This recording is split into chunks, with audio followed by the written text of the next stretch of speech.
Dr. Mariëtte van Graan is a senior lecturer in the Department of Afrikaans and Theory of Literature at UNISA. In her postgraduate studies, she focused on the roles and function of specific liminal spaces in Afrikaans ghost stories. That was in her MA dissertation, and an investigation of ghost characters in the oeuvre of acclaimed Afrikaans writer Etienne van Heerden in her PhD thesis. I do remember that about her third year long essay that I think the lecturer had to convince her not to write about Stephen King, if I'm correct here. After her PhD, her research interests evolved into the study of specific genres, including South African Gothic and post-colonial magic realism. In particular, she investigates the vague boundaries of these genres, as well as the ways in which different sociological issues, such as national and individual identities and gender violence, are portrayed, investigated, and critiqued through the use of the magical and supernatural. For example, in her next publication,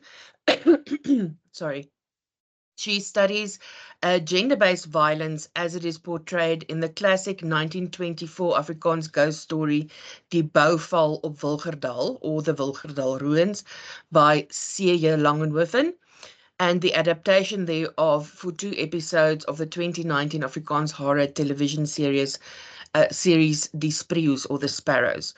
And this is in an article that will be published later this year in Tydskrif vir Letterkunde.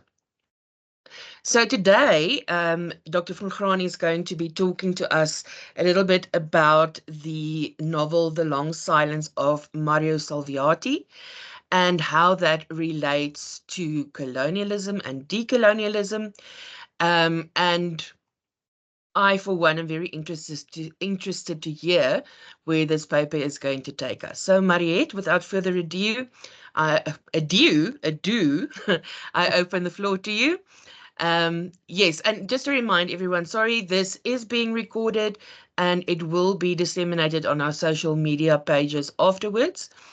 So just so you know, if you ask a question or make a comment afterwards, you're being recorded. Right.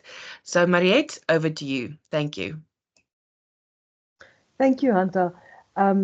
Just for fun and games, I'll tell you that story. Professor Wenzel in the third year did try to discourage me from writing my third year script on Stephen King, and she failed. I wrote a comparative essay about Stephen King and Charles Dickens, and I vaguely remember Professor Wenzel looking at me with this exasperated face and saying, "Why? Why do you insist on Stephen King?" But yeah, I did very well in that assignment, and it brought me here because I've always had an interest in horror stories and stuff like that, and it led to magic realism and post-colonial magic realism. So I want to thank you for inviting me to speak today. I'm going to be reading a paper that was published in 2021 in the Journal of Literary Science, and I very much look forward to the discussion afterwards. So the paper is titled History and Literature, Magic Realism and Italian POWs in a South African Novel. South African historians have been concerned with rewriting the history books to correct meta-narratives that excluded large segments of the population and their histories since the fall of apartheid regime in 1994. Under the socio-political ideology of decolonisation, South African history that involves European and world events receive little attention in, for example, school curricula. A similar urge to renegotiate historical accounts and revisit and critically re-examine the past became notable in South African literature as well with most post-colonial texts. Within this context, the fact that Italian prisoners of war were sent to South Africa during World War II is not commonly known. The publication of the Afrikaans novel Die Sweye van Mario Salviati by acclaimed author Etienne van Heerden, which was translated into English as The Long Silence of Mario Salviati, has reintroduced this historical event into the public domain, if only for readers of South African literature. The novel is set in the late 1990s in South Africa, a period in which the hopeful ideals of the new South Africa and its rainbow nation were still very much alive, but already starting to crack. This complex and dense novel tells a multitude of stories, including that of a group of Italian prisoners of war who were sent to a fictional isolated Karoo town called Years on End, where they are placed as servants with various families. Their presence in and contribution to Years on End greatly influenced the history of the town and the main plot of the novel. The novel addresses processes of decoloniality directly through the experiences of the main character Ingi Friedlander, a young curator at the National Gallery. The novel describes the looting of apartheid-era artifacts from the parliament buildings, which the Speaker of the House attempts to explain to Ingi, and she says, "It seems that our new politicians only feel they've really triumphed once they can flaunt one of these distasteful items on their desks." When Ingi objects that these things may refer to a distasteful period of history, but they are still artifacts from the past, the Speaker brushes her objections off and says other arrangements would be made, a museum of neglect and transgression perhaps. The Minister orders Ingi to bring rainbow art back to the museum to celebrate the wonders of freedom, and this catalyzes the main storyline of the novel. Ingi travels to Years on End to buy a sculpture from a recluse artist named Jonty Jack Berg. Once there, she is drawn into Years on End's history and its many secrets. She meets a host of strange characters, including the town's present living inhabitants, the ghosts of already deceased characters, an immortal general, and a very unorthodox angel. Ingi gets entangled in Years on End's greatest mystery, the location of a lost treasure, which is a wagon full of Creer gold.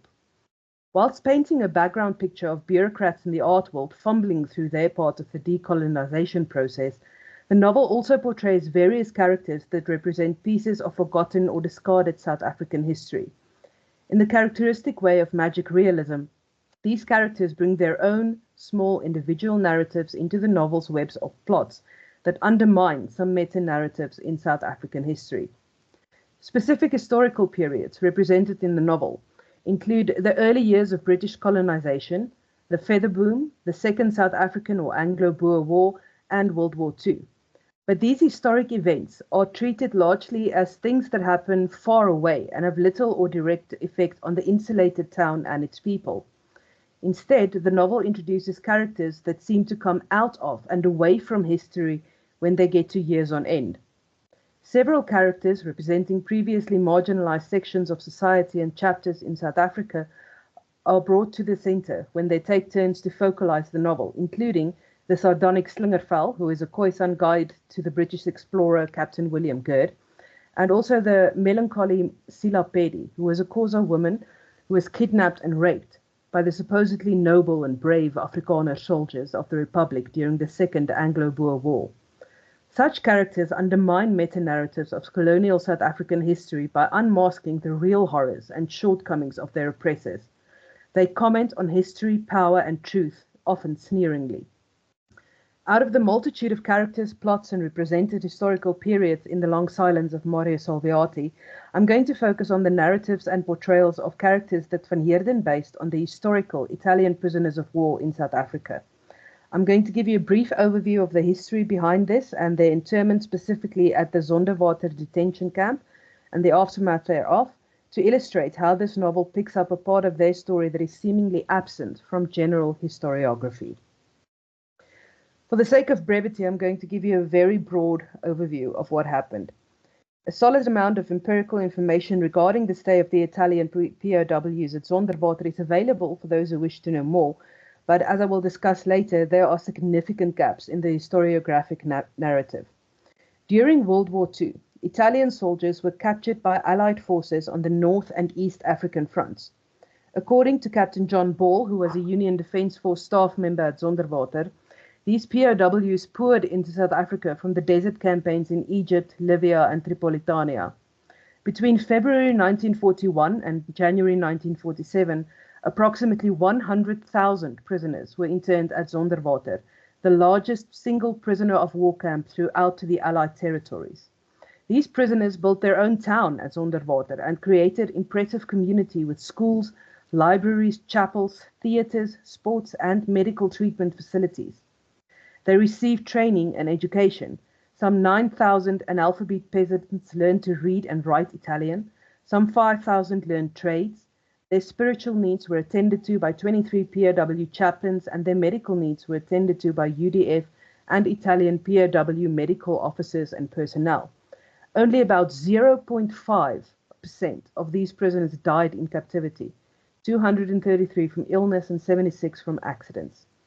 Now, such facts may create the impression that life as Zonderwater was almost idyllic, but it cannot be forgotten that these facilities were built over several years, that these men faced the alienation of being imprisoned far from home and family, and that even a humane prison is still a prison.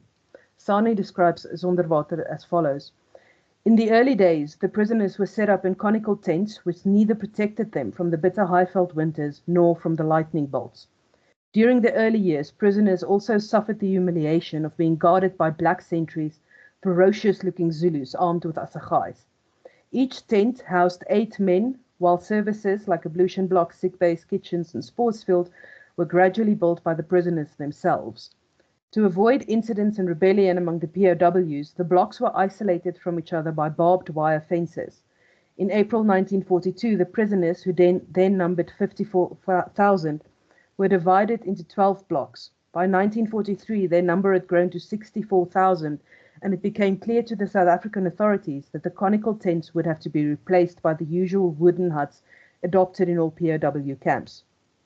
The tent town had thus gradually grown into a sort of city whose population grew to match that of an average Italian town.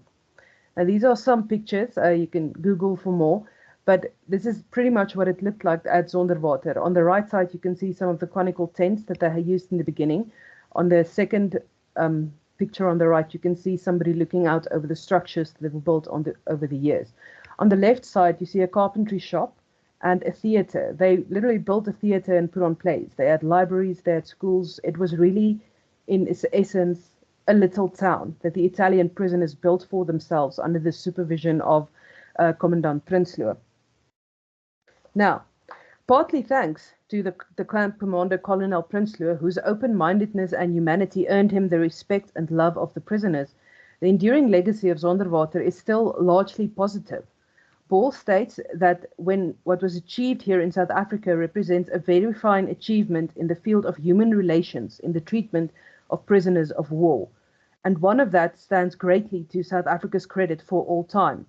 Creer points out that the good work of the South African government regarding POWs was never publicized by the opposition that came into power in 1948, and that is therefore doubtful that the average man in the street would have any conception of the leading role South Africa played in the manner in which prisoners of war were treated during World War II, or of the impact and legacy of the skilled Italian men and their families who immigrated to South Africa after the war.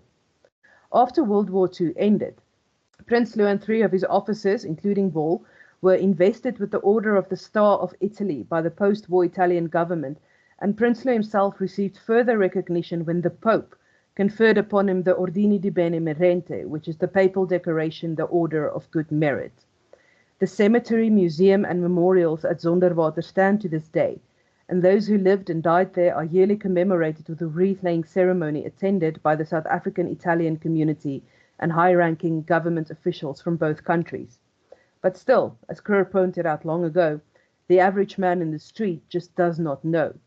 The maintenance of the memorials and artifacts, as well as the commemoration ceremonies, seem to be largely done and driven by Italian groups, such as the Zonderwater Block Italian ex-POW Association. From 1942, and especially after Italy surrendered to the Allied forces in 1943, some prisoners were allowed to work outside the camp. 4,000 South Africans employed POWs, mostly for agricultural labor.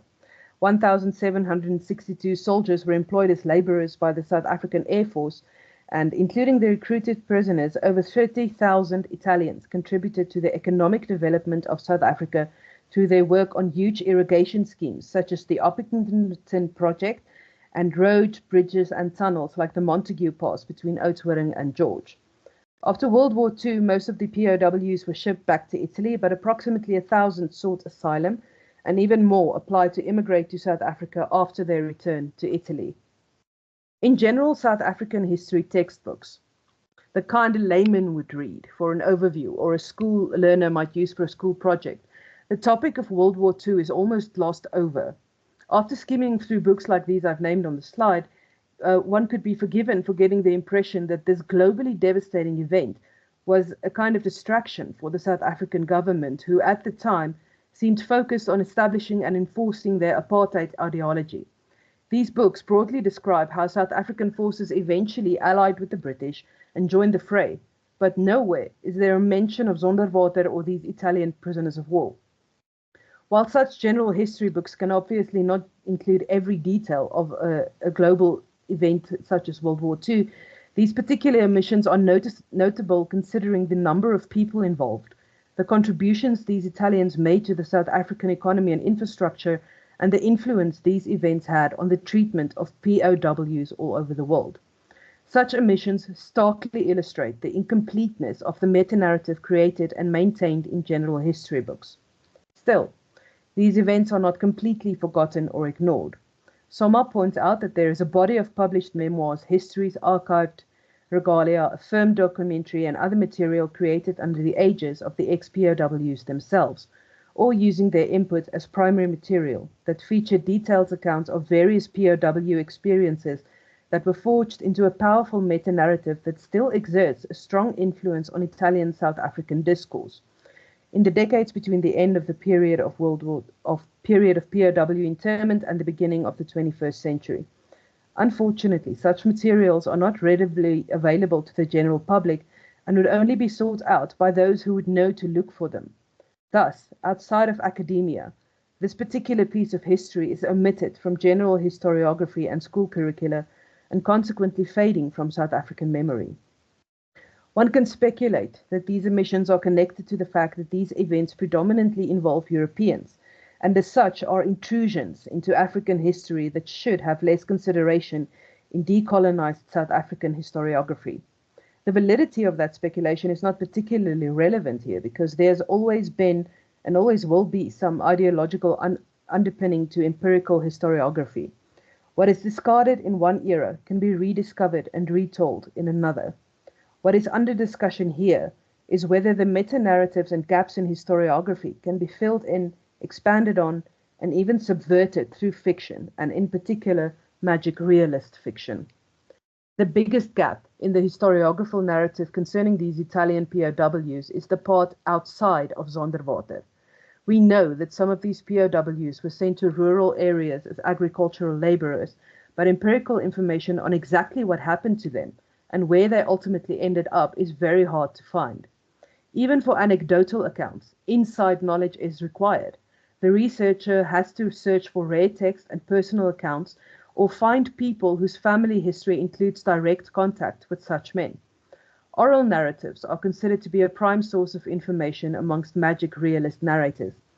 Van Heerden, the author of Mariëtte Salviati, mentions that a plated leather belt given to my father by an unknown Italian prisoner of war who worked on our farm Doringbos during World War II partly inspired the novel, which means that this author's family history involves one of these Italian POWs. And this is partly how an Afrikaans magic realist novel, which include characters based on Italian POWs in South Africa, came to be written. The novel tells us nothing specific of these Italian soldiers' experience during World War II or their stay at Zonderwater. It picks up their story as they leave Zonderwater by train and therefore fills in the gaps of history with fiction. We know now in the novel what happened to them after they left Zonderwater. Their arrival and allocation to different Afrikaner families of years on end is handled with much pomp and circumstance in the novel, but also in a way reminiscent of the slave trade. Due to a tipsy Italian translator and the locals' unreasonable stereotypical expectations, the POWs are placed in situations that they are not equipped for. On their first night in years on end, housewives pointed to spice racks and shouted eagerly, "Pasta, pasta!" Young men shrugged their shoulders helplessly. A tailor bent over the engine of a motor car and scratched his head. These men are put to work but also ostracized because they are foreigners, prisoners of war, and considered a threat to the chastity of the young townswoman, and also their Catholic practices are alien to the Calvinist locals. The titular Mariëtte Salviati is one of only two characters from the group of Italians who are named and play a pivotal part in the plot, the other being Lorenzo. The townspeople nickname Mario Dumb Eye Tie because he is a deaf mute, and they gossip that Mario arrived in years on end as if he had been sent. By incredible coincidence, Mario is a stonecutter by trade, and Karel needs a stonecutter for his ambitious lightning water project. With Mario's help and expertise, Karel built a seemingly miraculous canal that carries water through the desert, over Mount Improbable, and into the town. After Karel's disappearance, Mario continues the project and builds an irrigation system that serves the town into the present day of the novel. This is reminiscent of the irrigation projects the real Italian POWs helped build in South Africa. In his author's acknowledgement, Van Heerden ties the inspiration for this character to a photograph of an Italian mason working at the Meiringspoort Pass that was published in a tourist guide and captured an unknown Italian unable to communicate with his fellow workers laying stones in the retaining wall. Mario is a crucial character in the novel, both because of his role in the town's development and because he is the only one alive who knows the answer to the town's most enduring mystery. He knows where the lost Kruger gold is buried. Mario keeps the secret and others, not only out of loyalty and discretion, but also because he is deaf, mute, and later blind, leaving him almost no way to communicate. After their arrival in years on end, the Italians gather on Saturdays and Sunday afternoons after church and go for walks and picnics on the slope of Mount Improbable. The religious restrictions placed on them by the townspeople inspire Mario to secretly carve a statue of the Virgin Mary on the slopes of the mountain. When he reveals it to his comrades, tears stream down their cheeks right there and then. The young men conduct a Catholic mass. The locals eventually see the statue, condemn it as idolatry, and send men to destroy it, but Mario awaits them there with a rifle across his chest. After a silent standoff, the men change their minds and leave. Despite the wrath of the town elders, the statue stays. And to this day, the statue of the Virgin Mary, now slightly weathered by sun and rain, still stands on the place that came to be known as Madonna's Peak. With this statue, his quiet but powerful act of defiance, and his work on the irrigation project, Mario earns the respect of his comrades and the townspeople. He goes on to marry Karel's sister Edith, and he has a daughter with her. Whilst Mario is needed, accepted, respected, and loved, Lorenzo is ostracized more than any of the Italians from the moment he arrived. Though a carpenter by trade, he gets chosen to serve as a butler to the Pistorius family because he has a large red birthmark on his face and a club foot. His ugliness makes him a seemingly safe choice for a position that includes chauffeuring the chaste Pistorius daughters to their lessons. The birthmark is gossiped to be a slap from the devil, or proof that Lorenzo has a pact with the devil, and it earns him the nickname Devil Slap and a temporary excommunication from the church. Later on, Lorenzo becomes a caretaker for the aged attorney Pistorius, and this leads to his obsession with the lost Kruger gold. The placement of these two Italians with these two prominent rivaling Afrikaner families draws them both into the town's biggest secret. Rooibart Pistorius was the Boer soldier in command of a secret mission to hide a wagon full of Kruger gold from the British enemy during the Second Anglo-Boer War. After months of deprivation in the desert, which they use as an excuse for their kidnapping and repeated rape of Salviati, the soldiers abandoned their mission when they reached years on end. With the help of Karel's father, Meerlis Berg, they buried the gold in the desert. Rooibart and Meerlis murdered the soldiers to keep the location a secret. They each retained one half of a map that led to the treasure, but the maps got lost. Meerlis died and Rooibart was left decrepit after a stroke. Despite their connection to the secret buried treasure, neither Mario nor Lorenzo's employers can reveal to them what little they know. Although they were friends at first, Lorenzo grows jealous of Mario and starts to follow him around, suspecting that Mario's relationship with Karel will eventually lead to the treasure. The plan pans out. On the day of Karel's disappearance, Lorenzo follows Mario and Karel and also finds the location of the treasure. Lorenzo steals one gold coin from a soldier's corpse and flees without marking the location, and he is never able to find Gold Pit again. He becomes obsessed. In attempts to get the secret out of Mario, Lorenzo blinds him by urinating in his eyes, and later attempts to murder Mario but accidentally murders Edith instead. After Edith's murder, Lorenzo somehow flees the country, or is sent summarily back to Italy in 2 days flat against wartime regulations, or caught up and put on trial, at which he did not utter a single word and was hanged without ever giving an explanation for his deed. The complete narratives of these characters cannot be explored and compared to the history here, but the main points I've just covered. Mario and Lorenzo can be viewed as two possible versions of the real Italian POW's fate. Mario, despite his disabilities, led a relatively good life. He had a satisfying career, married, and had a daughter, but lived out his days alone with no voice, hearing, or sight. Mario left an undeniable legacy in years on end through his irrigational channels, a statue, a living descendant, and his involvement in the town's greatest mystery. Lorenzo, on the other hand, led a frustrating, unfulfilling life as a manservant to the snobby Pistoriuses. He grew angry and jealous to the point of insanity. He blinded Mario and murdered Edith. His ultimate fate is unclear, but the varying versions can hold equal truth value in a magic realist novel. Lorenzo leaves no legacy other than his secret involvement in Mario's affairs. Thus, Lorenzo fades from years on end's history, and Mario leaves a largely silent legacy in stone. The novel tells us these two small individual narratives in a way that evokes empathy for both. Similar to the historiographic narrative, the novel does not fully tell what happened to the Italian POWs when the war ended. Only Mario and Lorenzo's fates are known, although Lorenzo's multiple endings can also be viewed as a reflection on and undermining of supposedly real history, exposing the shortcomings thereof. The rest of the nameless Italian characters seem to disappear from the town, just as the real Italian POWs faded from the historical meta-narrative. Magic realism is a complex literary genre, and, as with most literary genres, attempts at definitive definition remain problematic. Literary magic realism has had strong ties to political ideology, post-coloniality, and decoloniality from its early days, the late 1940s, particularly in the way scholars attempted to define and set the genre as a Latin American phenomena. Hegerfeld shows, for example, how the influential essays of Alejo Carpentier can be read as a programmatic attempt to invert the cultural hierarchy between Europe and South America, and, in post-colonial terminology, attempts to reverse the relationship between the colonizer and the colonized, the center and the margin. She also points out that contemporary criticism frequently characterizes magic realism as an inherently post-colonial mode.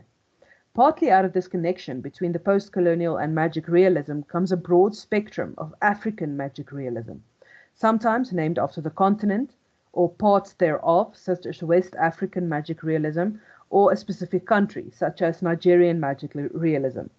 This article focuses on one characteristic of this particular genre, and that is specifically how it deals with and addresses history, and I do that from the South African context.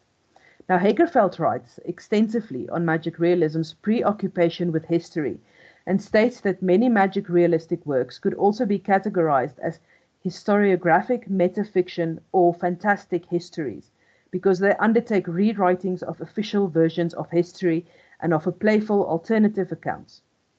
Magic realist novel often tells stories from which perspectives of the oppressed, and in doing so reveal the extent to which history never consists of purely factual and impartial accounts, but serves the interests of those who write it.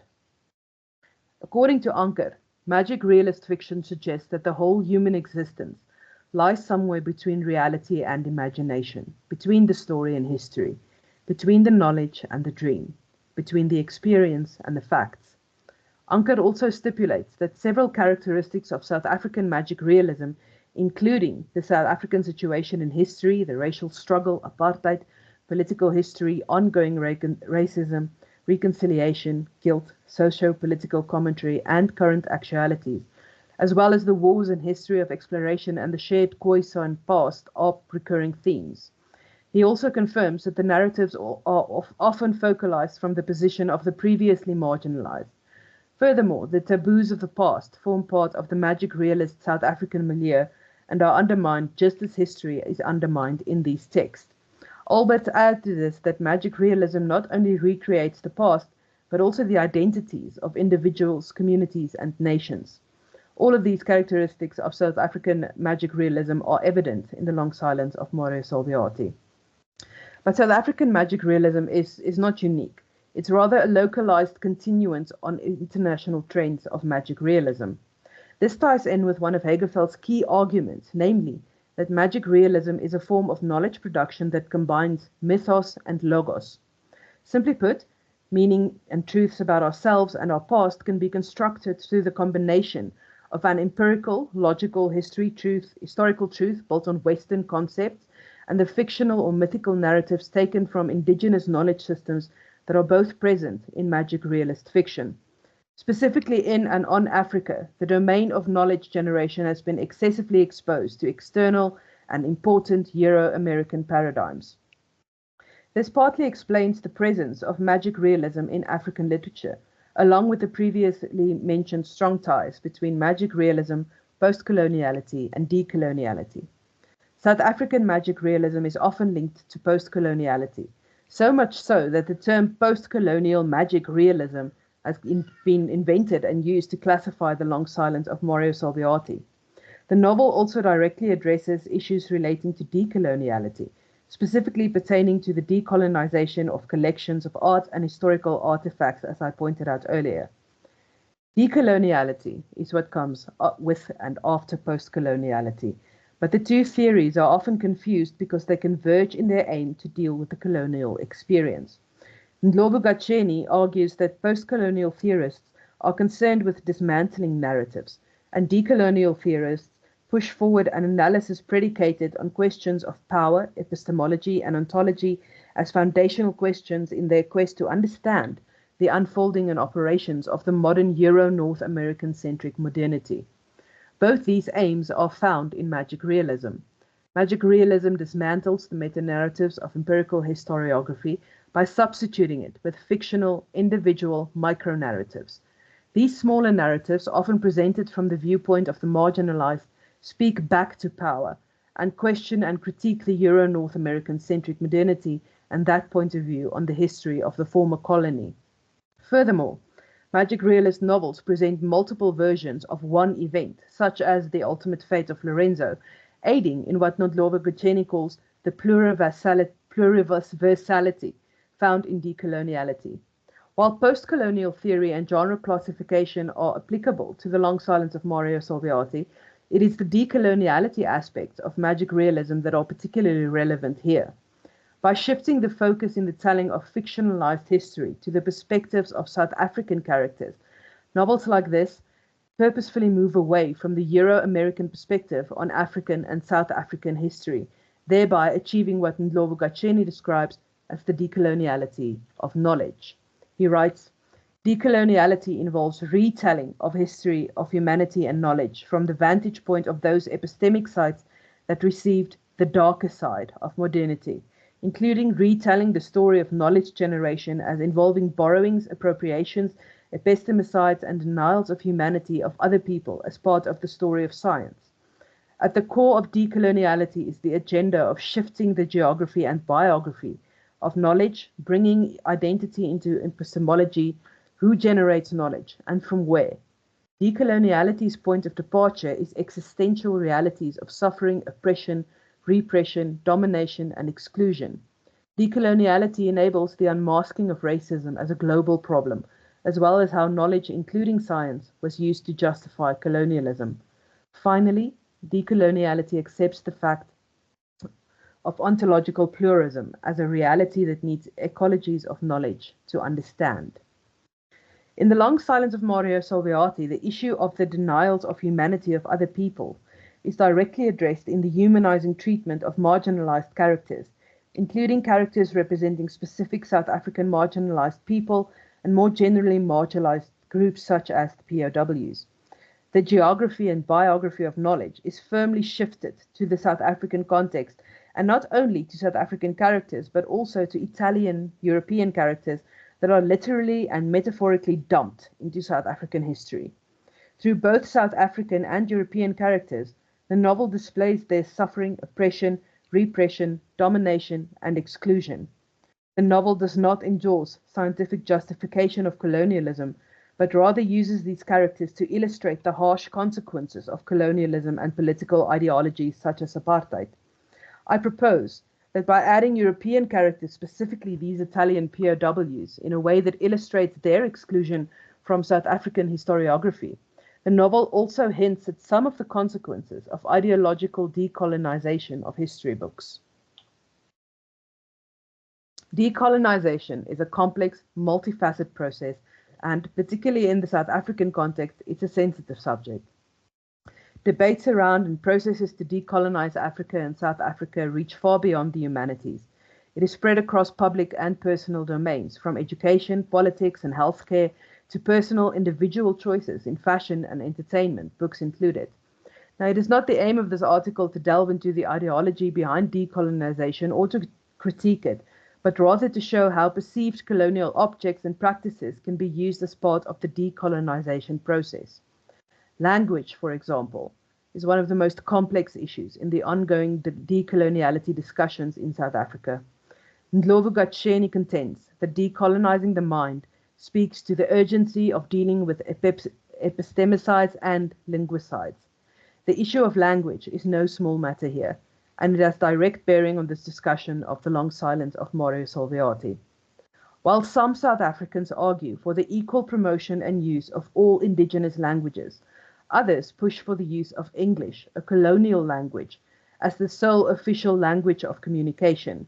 Please take a moment to enjoy the irony here in this English seminar. The Long Silence of Mario Salviati was originally written and published in Afrikaans and therefore had a limited audience. It has since been translated into several world languages, including English, but not into any of the other 11 South African official languages. Afrikaans is widely considered a colonial language because it evolved from the Dutch, spoken by Dutch colonizers. But the development of Afrikaans was also heavily influenced by other African languages, and the linguistic argument can certainly be made for it being an African language. You can see the work of Carstens and Wright, for example.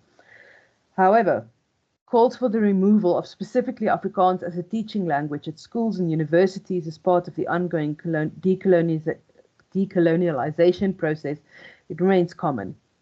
But this Afrikaans novel, with its undermining of official history and its empathic portrayal of characters from marginalized and oppressed sections of society, can perhaps also be viewed as a subtle prod towards the decolonization of the Afrikaans language by specifically engaging and confronting Afrikaans readers with issues and questions relating to history, identity, post-coloniality, and decoloniality in the ways previously discussed. The effect of this novel could only be strengthened if the novel were to be translated into more South African languages and engage more South African readers. The language dilemma is a manifestation of a central aspect to the decolonization process, the how of it all. Should we focus on eliminating everything perceived to be remnants of colonialism, or should we focus on merging colonial remnants with the local while prioritizing the local? The ongoing debate regarding the very nature of African literary studies is a prime example of this conundrum. In debates pertaining to African literature, theory almost always implies their theory in relation to our literature, writes G.F.O., meaning that Western or Eurocentric evaluative norms and criteria are applied to non-Western traditions of writing. This implies that African scholars of literature rely on inherited traditions of cultural discourse in their scholarly work.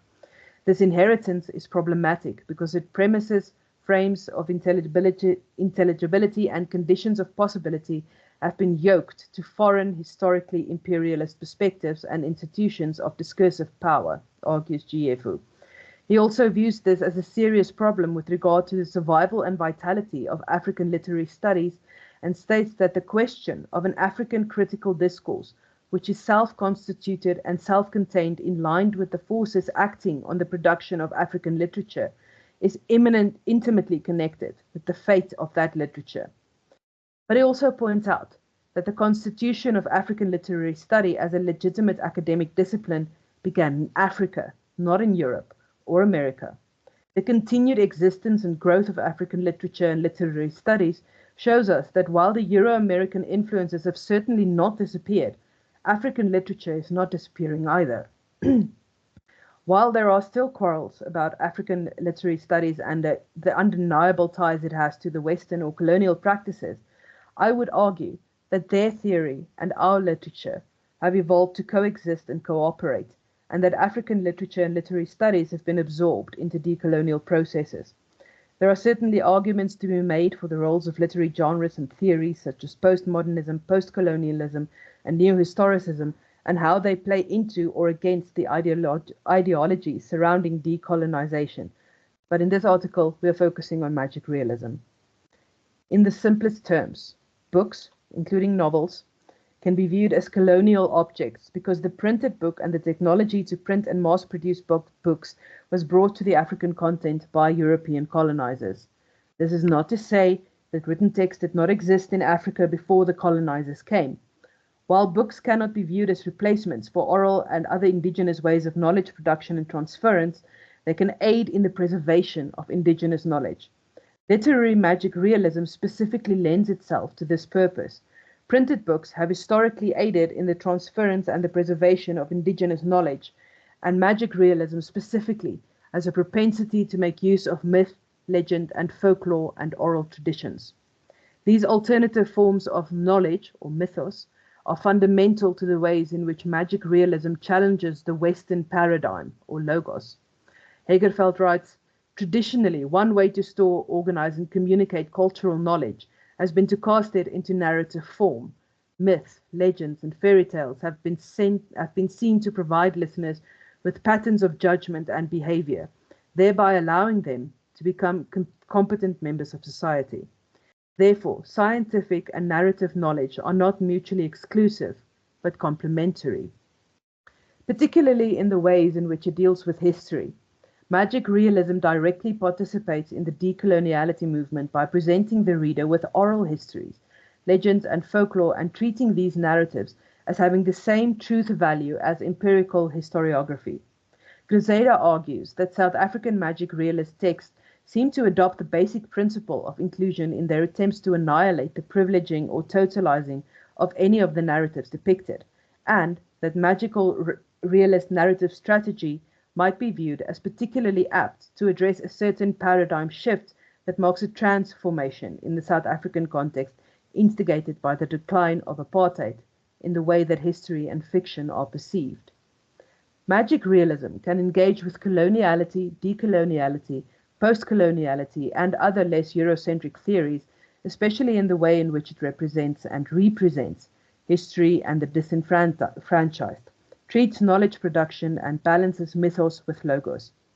As Grozeda argues, or explains, magic realism shuns easy solutions and thereby remains attentive to the challenges laid out by the social-political transformations, counteracting the amnesia so often inculcated in transitional South Africa in the name of forgiveness and reconciliation.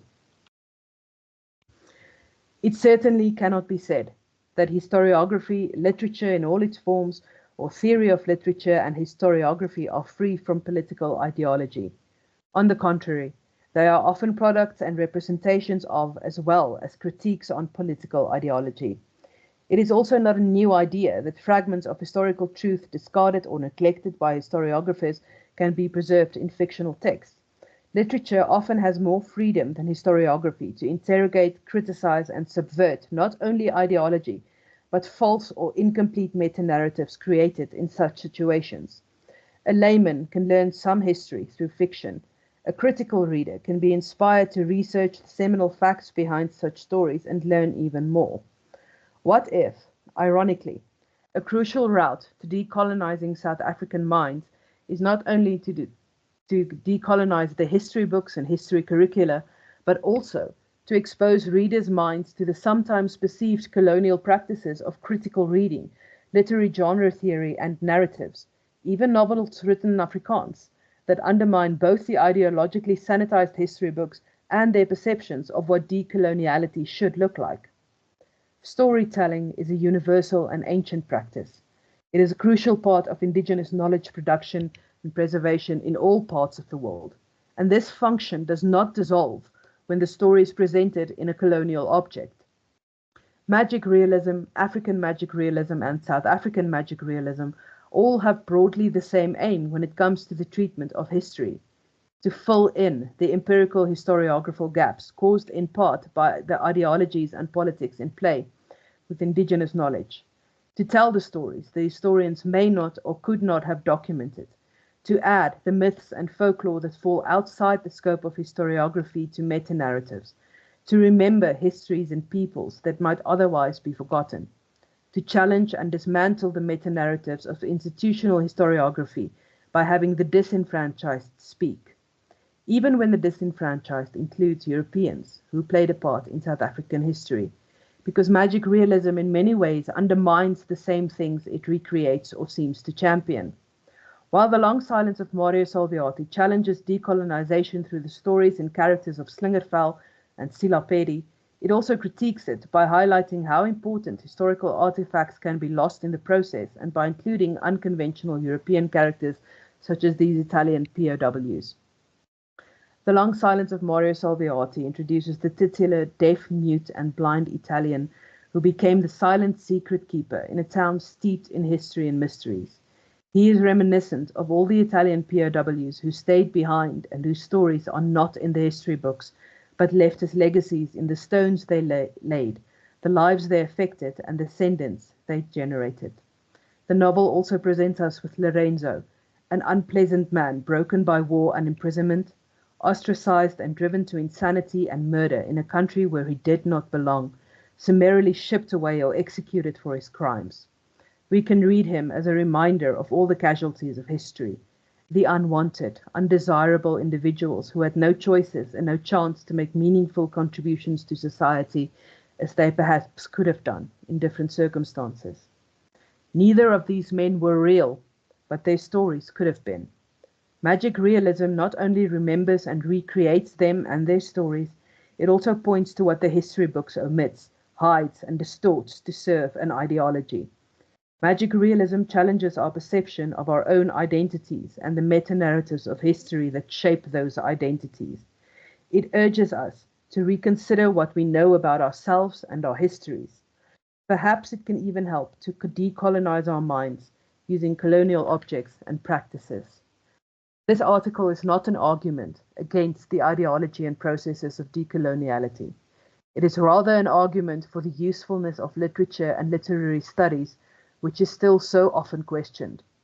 I suggest that magic realist fiction can be used to informally, unofficially challenge the current official versions of history and, to some extent, plug the intended or unintended holes in historiography and the processes of decoloniality. After all, magic realism is lies that tell the truth. I thank you for your time and attention, and I look forward to a discussion. I will turn the camera off for now. Thank you, Mariëtte. I certainly learned a lot, and now I want to reread that book because that's also hidden in the shadows of my undergrad studies. Okay, I'm opening the floor to comments and questions. You're welcome to put up your hand if you have a question. Okay, Naomi, yes, please go ahead. Thank you, Hunter. I'd just like to start by thanking your speaker for something that I found quite wonderful for many reasons, not just for academic reasons, but because she has highlighted part of my family history. Because I can tell her what happened to some of those Italian prisoners because one of them was my uncle. I mean, not not the characters in the novel. It's just that Hoopstad, quite near Bloemfontein, you know, it's only about an hour's drive, was actually also a place where many of these Italian prisoners of war were sent, and there was a camp actually just next door to the house of my grandfather. And I was, while you were talking, I was thinking about another book that has just been published and which will be part of the Free State Arts Festival on the Italian prisoners of war of Jan Smuts. And I was thinking about the cover where one sees a prisoner busy playing the violin, and that was the memory I always had, because the prisoners that my mother knew and my aunt who married one of these prisoners was that they were they were very musical. And that was, to me, that was the piece of magical realism in my life, is that I could not imagine people going to war with a violin, but they did. They came well, first to North Africa and later to South Africa with their violins, and they made music with my mother and my aunt, and one of them married my aunt, and so I'm going to stop there. So firstly, I would just like to thank you, because it's almost as though, and that I find very interesting as well, it has taken 80 years for the role of the Italian prisoners of war to be, to be fixed in an article by you, and to be combined with literature. And just as a closing comment, I'd just like to say that I think your conclusion is quite wonderful as well, because in a way it makes history palatable. And it sort of adds something human to it. So in that way, I think it also brings many ideologies together, because history then takes on something which to me is a much more literary theme, and that is the whole theme of remembrance and of contribution, which is not really something that one finds in, history is a much more harsh discipline, and I say that with a lot of respect, because it's also something that I love a lot. But yes, so and especially the fact that there's something magical about it. That you mentioned the ghosts and the the other point that you mentioned, which I found absolutely fascinating as well, is the whole question of language, because they couldn't, in the beginning, they couldn't speak to them, to my mother and her sisters, but the Italian government had given them a little book on how to learn very basic English. And so it was, when you're Italian, this is what it is in English. So they gave them the books and asked them to just, study the books in the other direction. And that's how it started. So my mother and her sisters could speak Italian by the end of the war. So that's the whole question of languages and of being cut off, and of how eventually you are welcomed or not into a community. I think you highlighted that very well. And I just have one little question, and then I'll stop, because I'm sure there are lots of other questions as well. Was Mario Salviati, was it translated into Italian, and is there any reaction or reviews from the Italian public, if so? Because I know the Italians are very they maybe a lot more than South Africans. They actually undertake trips to South Africa to commemorate the places where their grandfathers were prisoners of war, etc., especially around the Montague area, because there's a lot of artwork that was done as well. So I was just wondering whether this novel was translated into Italian. Thank you. I'm not sure that the moment you asked that question, I thought I should know this. I don't think there's an Italian translation, but I'll give you some background on where this paper came from. At UNISA, I had a colleague, Gianella San Salvadore, who was formerly from the Department of Classic Languages, where she taught Italian. And then when the universities, everything merged and changed, she ended up in our department, Theory of Literature. And in 2019, she was with the Association of Professional Italianists, and they were doing this conference in Italy with the theme of history and literature. And she approached me and asked me to write a paper on this, because she knew I had worked on this book before. And before, when I wrote my PhD, I focused on the ghost characters. I didn't really focus on these Italian characters. And then I started digging into the history, and I was absolutely flabbergasted at what a big piece of history this was, and how I never knew about it before I read The Silence of Mario Salviati. And I was just completely taken aback when I started reading, like, 100,000 prisoners, really? They built a whole town, they had theaters and schools and everything, and nobody knows about this, nobody speaks about this. And I would ask people, like colleagues around me, have you ever heard of this? Do you know of Zonderwater? It's not common knowledge. This is a big chunk of history in South African context that is just completely under rug swept. And then in 2019, when I went to this conference in Syracuse and I presented the paper, the Italians were shocked at the fact that the South Africans don't know about this history, because over there it is very well known and documented. And they were surprised at how I struggled to find information about this. So it's this interesting paradox thing that happens with literature and that leads you to history in a way that a history book can't, because there are ideologies and politics that underpin history writing. And I'm not dissing the discipline at all, but this idea that you can use literature to fill in those gaps, and magic realism so perfectly plays into that. And that is how this is. And thank you for that link of the Italian chapel. I'm going to be looking at that. Okay. Next question. I'm going to just... Thank you. Sorry. Thank you, Mariëtte. And thank you, Naomi. I think next up is Gemma. And then after that, Michelle. Hi, colleagues. And thank you, Mariëtte, for a stunning presentation. Such novel use of combining different theories with such interesting text. And yeah, I was just very, very impressed myself. And I couldn't help but notice, at least for me, as someone who's studying this author at the time, I had this had a very strong, this smacks of William Faulkner, this kind of Southern Gothic, antebellum, sort of semi-conscious exploitation sort of rising to the surface in these insanely violent and pathological ways.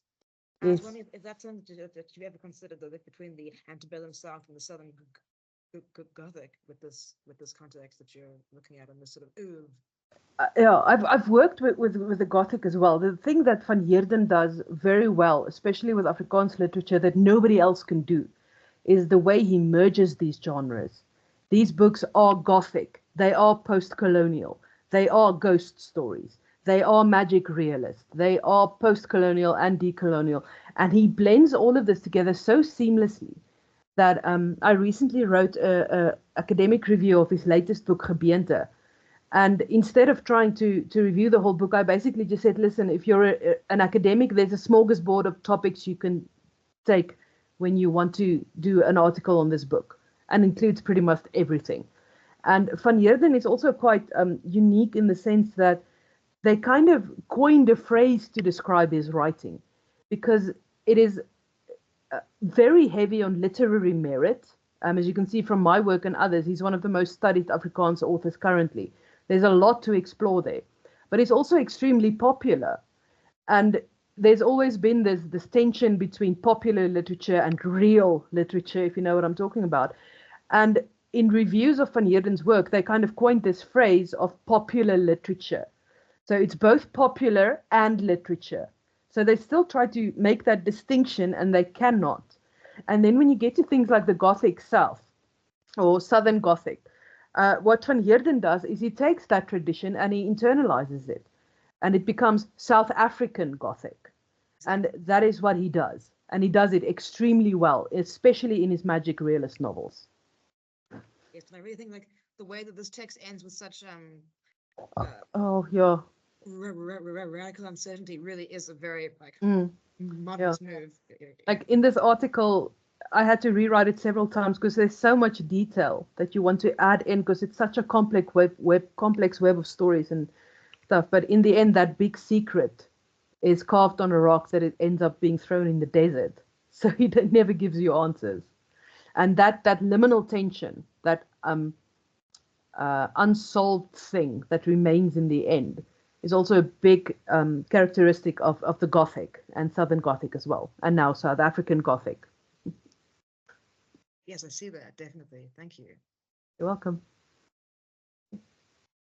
Okay, thanks, Gemma. And Mariëtte, now I'm going to give the mic to Michelle. I will be on my best behavior for my former professor. Hi, Mariëtte, and very well done. Thank you for that. Thank you. Yes, not an intelligent question, because this isn't a field where I can ask intelligent questions. I live in Kyalami Agricultural Holdings in Midrand, and it began to be developed as agricultural holdings maybe 30 years ago or so, and up until then, it has always had pine trees everywhere, and every stand has pine trees, and every plot has pine trees, and every uncultivated, undeveloped piece of ground has pine trees, and everybody talks as though this is well known, and it might be complete hearsay, but the assumption is that these pine trees were planted during World War II by Italian prisoners of war, almost as, I don't know if it was as make work or because they were planning a paper industry or something. There is Leucop prison across the main road from us, and I don't know if it existed during World War II because I can find out how to visit a prisoner there, but the Department of Correctional Services website doesn't give things like when a prison was founded. So it is possible that there were Italian prisoners of war there if the prison was there, and that they did do it. But yes, until seeing the advert for your paper, that's the only reference to Italian prisoners of war in our part of the world that I've ever seen. So yes, maybe. I don't know about the pine trees, but like I said, it was incredibly difficult for me. I don't know, and at the time I also didn't know any people who knew people that had a connection to this history. And I was completely surprised by it. And I was searching through the UNISA library and everything, and I found basically an article in a military history journal, which was written by one of the commandments, where he did. That was the one that was written by John Ball, who was one of the UDF staff members. Okay. And it's basically about how many prisoners we had, and they built this and they built that, and then we got the Order of Merit. And I found, and I'm like, okay, yeah, but you know what? Where's the rest of the story? So yes. even through UNISA library, and it's one of the biggest libraries in the Southern Hemisphere, yes. I found like 2 or 3 articles. It was that military history journal. I found what's that other one? Cecilia Creer wrote in the Journal of Cultural History a little article on the Zonderwater Italian prisoners, and the commemoration, the wreath laying ceremony. I found one newspaper article that said, this weekend we had the commemorative ceremony. And I was like, the commemorative ceremony of what? Explain it to me. What is happening? So this is very much under rock swept piece of history. Unless Very you know much so. somebody who knows somebody. I never would have known it if it wasn't for this book. And then Janala encouraged me to go further into it because she wanted me to do this paper for the API conference. And even now, with the internet and everything, there is still so little. You have to find people who have a direct connection to it to get a hold of those personal accounts that they wrote and stuff like that. So that's why usually I wouldn't put a historical overview of something in a literary studies article, but in this case I had to. Yes, it's essential. It's part of the background, and you can't tell people, oh, go and look it up here. Yes. Yeah, it's quite extraordinary. But I jokingly, yes. when I walked into my dentist's office this morning, he was asking how it was going, and I told him I'm doing this paper and presentation today, and he said what it's about, and I was like, oh, you don't want to know. And he looks at me and he said, yeah, really, what's it about? And I said, do you know that there were 100,000 Italian prisoners of war in South Africa? And he was completely gobsmacked. He had never heard of it. Yeah, no, it's remarkable, and I really, really like your point that literature is able to open our eyes to history and actualize history in people's imaginations. There was something I wanted to include, but I thought it would be adding too much. But a more recent example of this is the Tulsa race riots that happened in, I think it was 1921. It's also known as Black Wall Street. Basically, a bunch of white people got very angry for no reason other than that black people existed and burned down and destroyed a big part of Greenfield. And it was a very successful black business community. And it's viewed as one of the biggest race incidents in American history. And then in 2019, there was a television series that was adapted from the comic books, The Watchmen. And the opening scene of the Watchmen television episode showed this incident, the Tulsa race riots or Black Wall Street. And it showed the violence of these businesses being built down, black people being murdered in the streets. And after that episode aired, social media exploded with Americans who had never heard of Black Wall Street and never knew that that happened. And it wasn't just white Americans, there were black Americans on social media goes, why is this not in the history books? It's one of the biggest events in American history. And that's another example. Through these comic books, the Watchmen comic books and the television series, through art, a piece of history came to the surface that had also been under rug swept, the way these Italian POWs have been here. And it's because of the politics. The victors write the history books. Mhm. And that is where the artists have to come in and fill in the gaps, I think. And magic realism for me is the genre that does it best. I can imagine that it would, because if you can find a genre that isn't taken too seriously, you can sneak all kinds of things in. Yes. If you read pulp science fiction from the 1940s and 50s, stuff that would never have been allowed in mainstream fiction, sort of sexual content, just went under the radar because nobody bothered to read the stuff. And this is another thing that makes Etienne van Heerden such a fascinating writer. His books are popular and people just read it and go, oh, it's so awesome. There's ghosts and there's angels and magic. And he sneaks in this decoloniality right into the Afrikaner subconscious. And then later on they go, hey, what was that? I should think about this. Well, that's impressive. And anybody who can make exclusive books wonder whether this book goes in the literature shelf or the fiction shelf, as my vote, because it's such a stupid distinction. His latest books, they didn't bother putting it in a section. They just built a table with a tower. This is the Van Heerden Tower. Okay, so he has his own section. That's even better. Okay, but thank you very much. And my grandfather was apparently a prisoner of war in Italy, so I am the descendant of somebody from the other side of the coin, and that's literally all I know. He died when my dad was 8, so I never spoke to him myself, and yeah, so it sounds like it was a two-way traffic. But I'm sure other people are dying to ask questions. Thanks, Mariëtte. You're most welcome. Thanks, Prof. Thanks, Mariëtte, and thank you, Michelle. Anyone else with a question, a comment?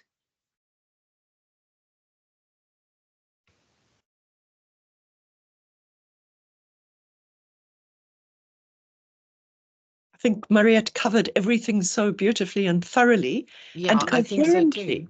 I don't know how she managed to get all that into a coherent structure. No. I think we're all flabbergasted. It was all the wonderful teaching from the Northwest University English department. Well, I think it must have been I see that Eileen's hand is up, so I'm going to give Eileen an opportunity to ask her question. Thank you, Hunter. I feel a little bit awkward asking a question because I had to come in quite late, so I missed Don't feel awkward. Go wild. Okay, the first part of the paper, but I actually do also have a personal connection to this. My husband's grandmother, I think, apparently had an affair with an Italian POW, and so there are questions about some of the siblings looking rather not like the other siblings. I didn't say it in the paper, but in the novel, when the Italian prisoners of war arrive in town, one of the stereotypes that the locals are very afraid of are these Italian stallions who are coming to seduce their chaste Calvinist daughters. Yes. And that is why they choose the ugliest one for the Pistorius family, because they have 2 young adult daughters. Oh, wow. And that plan completely backfires because one of the daughters ends up sneaking into his room late at night for some fiery passion. Wow. Yeah, no, I'm going to go and look into this history because there's always this story about the affair and some of the children having very dark hair. And anyway, so I'm going to look into this. Thank you.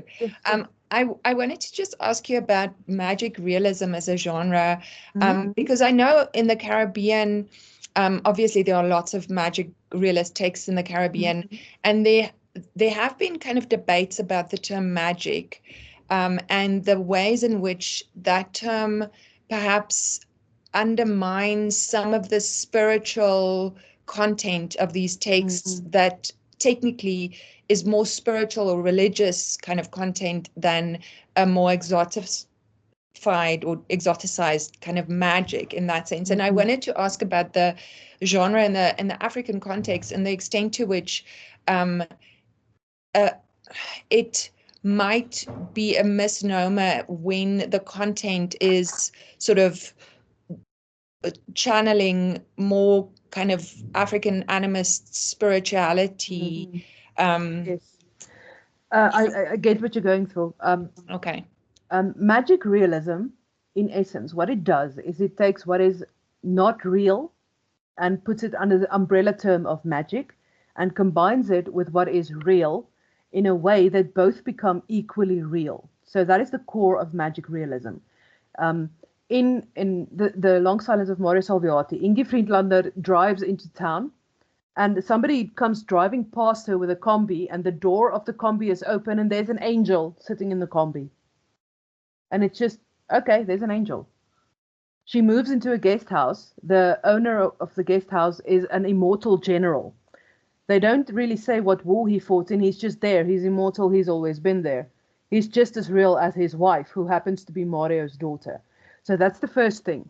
It takes what is unreal and makes it equally real. And this is important because this is where that balance of mythos and logos come in. You have the logical real, the logos, and the mythos, anything that is an inherent in the magic of a culture, of a people that has been colonized.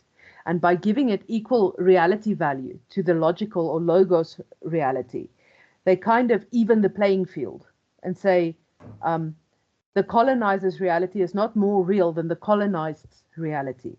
So they put them on an even playing field. And that is why you, for example, you also get these characters like Lorenzo, who died in 3 different ways, but all are equally true. With a logical brain, you know that Lorenzo had to either die, escape, or be tried and executed. But in a magic realist novel, he did all 3, equally true. Now, this question, when you start talking about the magical versus the spiritual, that will happen. To me, it comes down to a kind of semantic argument. You're looking for something to fight about, but that's me. I'm a no-nonsense kind of person. But the flip side of that coin is, interestingly enough, that when you start referring to anything that is in Western Christian tradition, if you start treating that the same way, for example, like God and the devil are as real as the decolonisation and as real as the black Osawa that chases around the Karua, Christians get offended because you can't give reality value like that to their religious beliefs. So there's this tension between East and West, and what is magic and what is spiritual. In magic realism, magic just encompasses to me the mythos. Yeah, no, I get that. And I think my context is authors like Wilson Harris in the Caribbean or Erna Brodber. It's a novel that I teach sometimes, where it's often classified as magic realism, but the content or the parts of the text that could be considered magical are also very legitimate ways of viewing the world through a religious, spiritual lens. So there is that blurring, but the way in which you described it, and the fact that obviously if you classified Christian texts in the same way, they would be great outrage. That makes sense. Yeah. So someday when I really feel like a public flogging, I might read the Bible as a magic realist text, but that's going to get me in so much trouble. Thank you. You're welcome. Thank you, Lynn and Mariëtte again. Okay, we're almost out of time, so I'm going to give a chance for any last comments or questions.